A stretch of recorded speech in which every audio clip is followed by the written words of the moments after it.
This is HNN. This is HNNcast with your host, Space Rogue. This is Space Rogue for the Hacker News Network. You're watching another edition of HNNcast. HNNcast is sponsored by Immunity, makers of Canvas and other fine products. www.immunitysec.com. Become a sponsor. Contact sales@hackernews.com. You're watching the Hacker News Network. I'm Space Rogue and this is HNNcast for the first week of June 2009. The iPhone now has a new attack vector, SMS. Charlie Miller, co-author of the Mac Hacker's Handbook, presented some details of the attack to the SysScan conference in Singapore this week. The vulnerability could lead to arbitrary code execution on the iPhone after receiving a malicious SMS message. Apple is working on a patch and is expected to release it prior to DEF CON, where Miller is scheduled to reveal more intricate details of the attack. Let's hope no one else figures it out before then.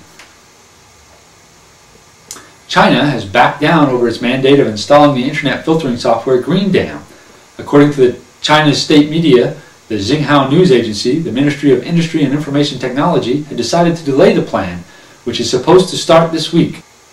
The Greendam youth escort software has been accused of being riddled with security holes and of using stolen code.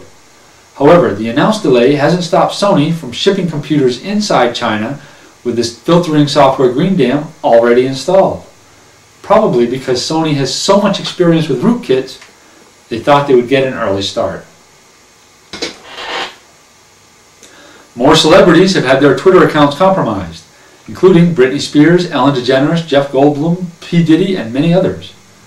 They have had fake messages posted to their Twitter accounts, sometimes announcing their deaths, after their account passwords were brute forced via TwitPic. Evidently, TwitPic failed to lock out accounts after a set number of failed password guessing attempts, so attackers could just set up their script and let it run until it found the passwords. Jeff Goldblum. Really? Why bother? 3 years after the original month of browser bugs, security researcher Aviv Raf has declared July 2009 as the month of Twitter bugs. He is planning to publish a new vulnerability every day throughout July in a third-party Twitter service on twitpwn.com. Third-party service providers and Twitter will be given at least a 24 hours heads up before the vulnerabilities are published. The FBI has arrested Bruce Raisley of Monica, Pennsylvania, and has charged him with intentionally causing damage to a protected computer. Mr. Raisley allegedly launched a DDoS attack against the RollingStone.com website and other sites after they published an unflattering article about him. The DDoS attacks evidently went on sporadically for over a year before the FBI could finally trace the command and control machines of the botnet systems under Raisley's control. The Red Hacker Alliance, an underground group based in China formed to protect websites from attacks during the Chinese Olympic Games, has been resurrected by its leader Wang Zi.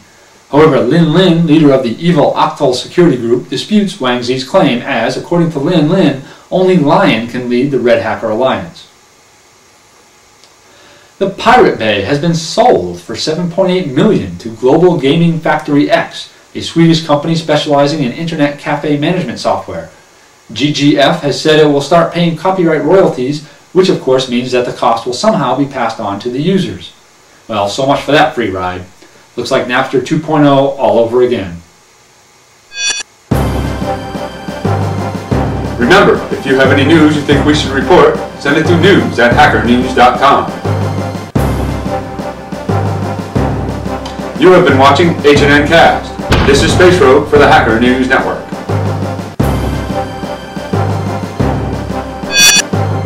Funny do bad things.